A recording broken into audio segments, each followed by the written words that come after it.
Good evening, everyone, and welcome to the TV6 Digital Desk live stream. My name is Molly Birch, and I'll be taking you through a recap of today's headlines.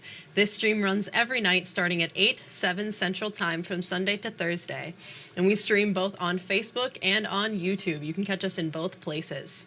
Feel free to comment and ask any questions you have in the chat when you feel like it, and I'll do my best to answer those questions as we go and after the stream as well. With all of that business out of the way, let's take a look at our first story for tonight. Local programming from your TV6 team expanded today. Upper Michigan Today is now an hour-long each weekday morning.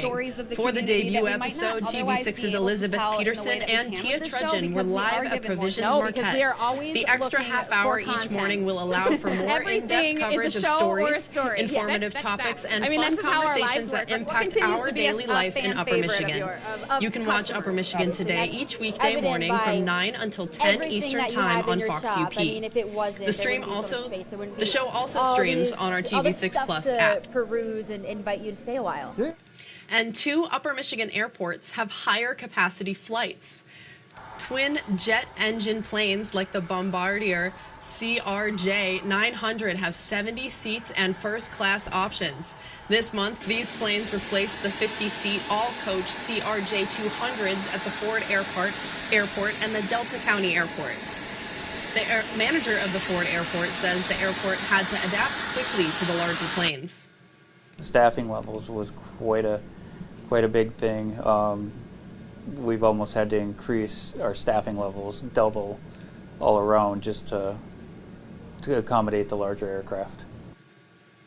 Coming up on your TV6 Night Report at 10:09 Central, TV6 Iron Mountain Kingsford Bureau reporter Blake Ryerson explains more priorities for the UP airports.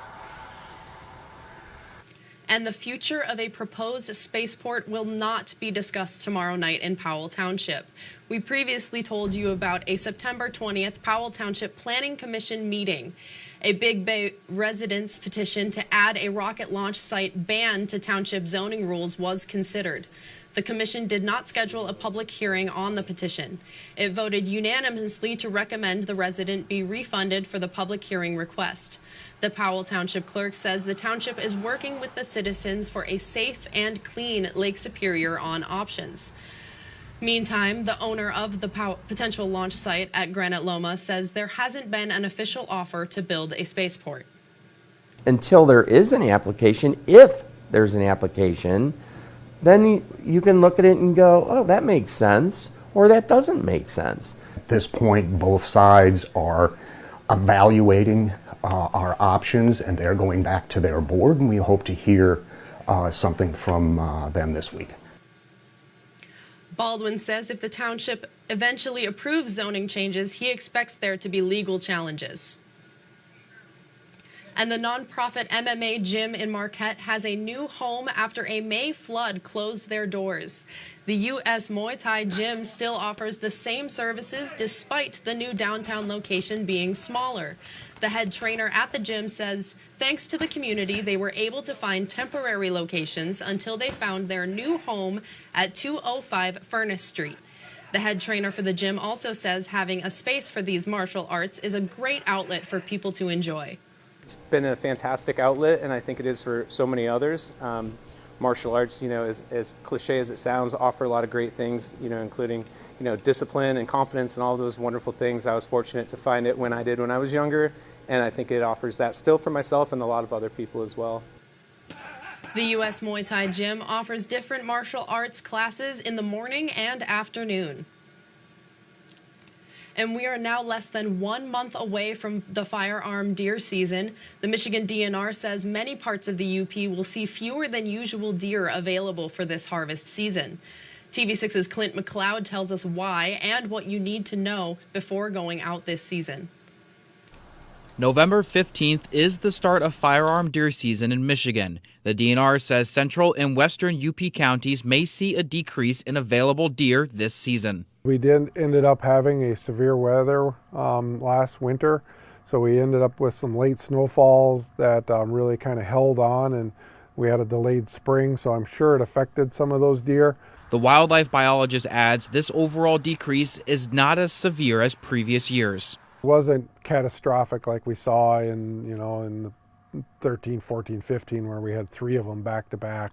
It's really not, the deer can survive okay with a severe weather. It's when you get those back-to-back severe weather, that's where you really start to lose deer. Despite the expected decrease in deer in some UP counties, Roll says available deer in southern counties like Delta, Dickinson, and Menominee are expected to be the same as last year. It is currently archery season for deer. Again this year, the DNR will require online registration for all harvests. The UP county with the highest reported harvest so far is Menominee with 388. The UP Whitetails co-founder says another concern he has with the deer population includes coyotes. We do have a very large population of coyotes this year, and that is basically getting into the trapping situation. There is no real market for the fur bearers right now. So the population is going to continue to grow, which is going to affect the overall deer population. Ettenhofer says he has noticed high deer population in Menominee County, but a lower population in most other counties. Ettenhofer says this will not deter hunters, as many will remain patient. Clint McLeod, TV6 News. Thank you, Clint. And a documentary following the story of a college football team who won the national championship in 1975 will be shown at Bay College. The documentary, Put Your Hands on the Line, follows the story of Northern Michigan University's football team who went from losing every game in 1974 to winning the national championship the next year. On November 4th, Bay College is holding a viewing of the documentary with a panel discussion with players and producers. Come on out. I haven't seen a lot of you people in a long time, and I've gotten already texts and emails from people that are going to attend that I haven't seen in probably 20 plus years. It'll be fun. It'll be a lot of fun, and I think you'll be amazed by the story. And actually, the quality of the documentary is really, really good. The documentary is being turned into a full-length film, which the writer says he hopes to film in 2024 and release in 2025.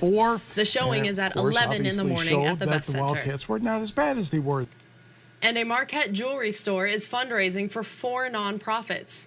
These handmade jewelry pendants are for sale for $150 at Beth Milner Jewelry. Each is custom made for a nonprofit. The fundraiser is for the Upper Peninsula Animal Welfare Shelter, Great Lakes Recovery Center, the Marquette Women's Center, and Partridge Creek Farm.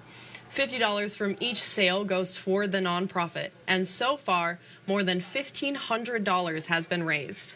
I've been fundraising for over 10 years with jewelry, but it got a little more formal in about 2016, and we've done this program every year since then. And we do this because part of our mission is giving back to the community and being involved in the community. And for me personally, I really love to support nonprofit organizations. Since the program has started in 2016, Milner has raised $53,000 for nonprofits. You can buy pendants online through the end of the year. And that's all the stories we have for you tonight. Be sure to tune in tomorrow night, where I'll be here in the same place at the same time. That's 8/7 Central Time. And again, you can find us streaming on Facebook or YouTube, whichever you prefer. If you have a story idea you think we should report on, feel free to contact us at any time. These are a few easy ways to get a hold of both myself and others in the newsroom. And again, you can contact us at any time. We would love to hear from you with your story ideas. Thank you again for joining me live at the TV6 Digital Desk. Have a good rest of your night.